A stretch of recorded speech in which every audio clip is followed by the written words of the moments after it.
These are details in Kpop Demon Hunters that most people never notice, but they are actually there and many of them have a hidden meaning. It is crazy how you can watch the movie several times and still miss them, but this video will change that because by the end of the video, you will be in the small 1% of viewers who can say they know everything about Kpop Demon Hunters. So make sure to watch till the end. Let's start with the first detail that was hidden in Rumi's outfit all this time, and you definitely didn't pay attention to it until this video. So recall at the beginning of the movie when the girls are tired from performing, Rumi walks into the closet to grab their stage outfit. At first glance it seems like there is nothing unusual about it. Rumi wears this outfit during interviews and performances and everything seems normal. But here's the detail you probably missed.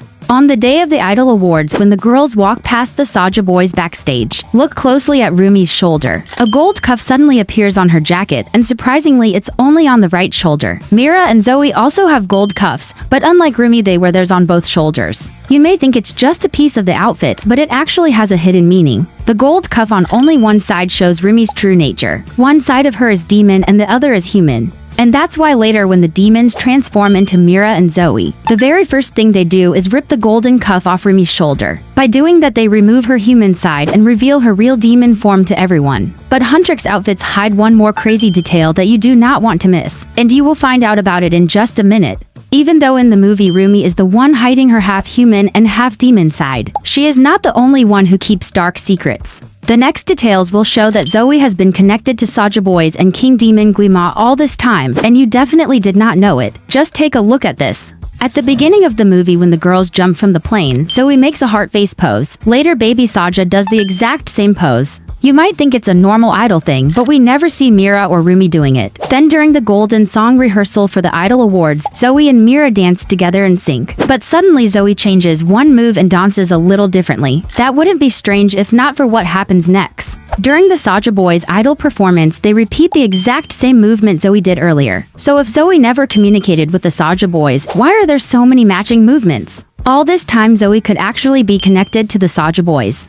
Recall when the girls watched the Saja Boys perform on the street. Zoey was the one who said the boys could be good demons. Mira and Rumi immediately shut her down. But what if she said that because she already knows there are good demons? There are more hidden details about Zoey and you will find out about them in a moment. But first let's look at one cute detail about Rumi that no one noticed.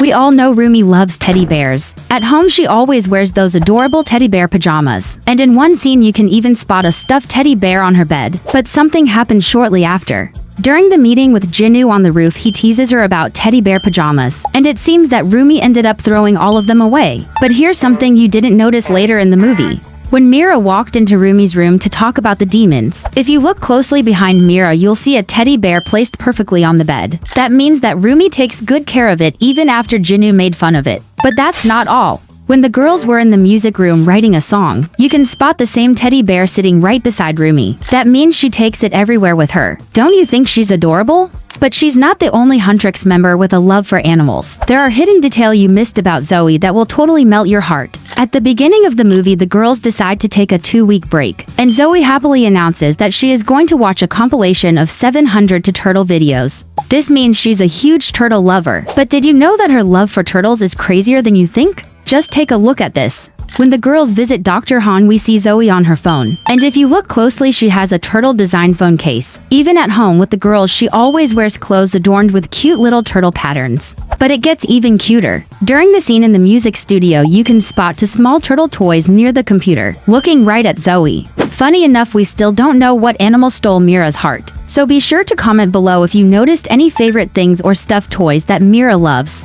But while you may think Zoey is cute, there is something about her that will break your heart. We all know Zoey as the playful and carefree member of the Huntrix group. She's always energetic, and even when the manager Bobby showed the girls a video of fans dancing to the Saja Boys song, Zoey dances along, not paying attention to the fact that the Saja Boys are their enemies. She's also the only one who believes Dr. Han isn't a fake, which shows just how trusting and naive she can be. But here's the heartbreaking truth about Zoey you didn't know. We remember how during the fight with the demons in the subway, Mira and Rumi started to argue with each other. This immediately attracted Zoey's attention, but her expression is strange. She looks anxious, almost as if she is about to cry. Usually when friends fight, you try to stop them or make a joke out of it. But the argument between Mira and Rumi genuinely scared Zoey. This strange reaction shows she might have experienced something like this in childhood. It could be that her parents often argued with each other. And if this is true, it would explain why Zoey grew up in America even though she was born in Korea. Maybe her parents divorced and she had to leave the country with one of them. Comment below if you want to find out more about Zoey's past. And if you have your own versions, be sure to share them. But now let's check out something even more strange.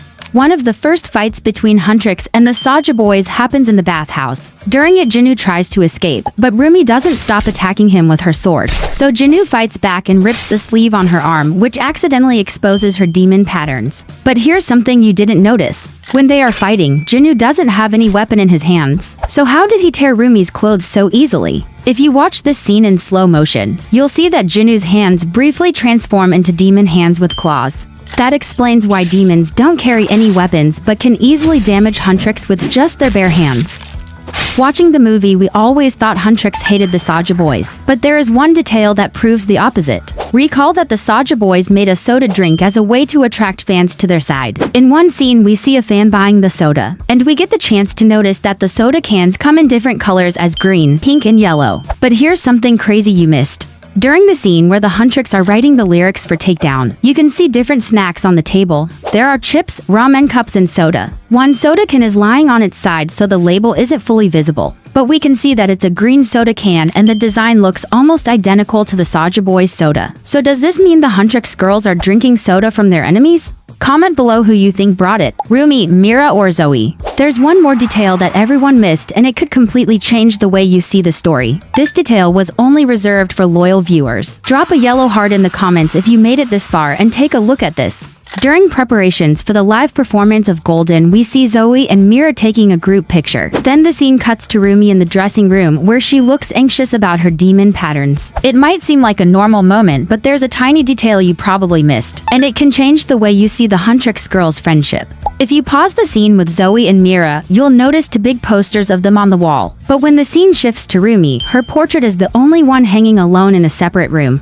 We know that all this time Rumi had a separate fitting room so she wouldn't expose her demon marks to the girls. But here is something strange. Even though there are only two of them in the room, Mira and Zoey's posters are not placed in the middle of the wall. They are hanging on the side. This placement visually leaves free space for one more poster. That means that all this time, even while being separated, Mira and Zoey kept a place for Rumi in their fitting room, believing that she would join them again. That's why they all started to cry in the bathhouse at the end of the movie. They finally united completely and fully. If you enjoyed watching this video, please leave a like. Your subscription will also inspire to create even more videos dedicated to Kpop Demon Hunters and new hidden details. Comment below which fact surprised you the most, and be sure to click on the next video. It will share even more interesting facts about Kpop Demon Hunters you never knew.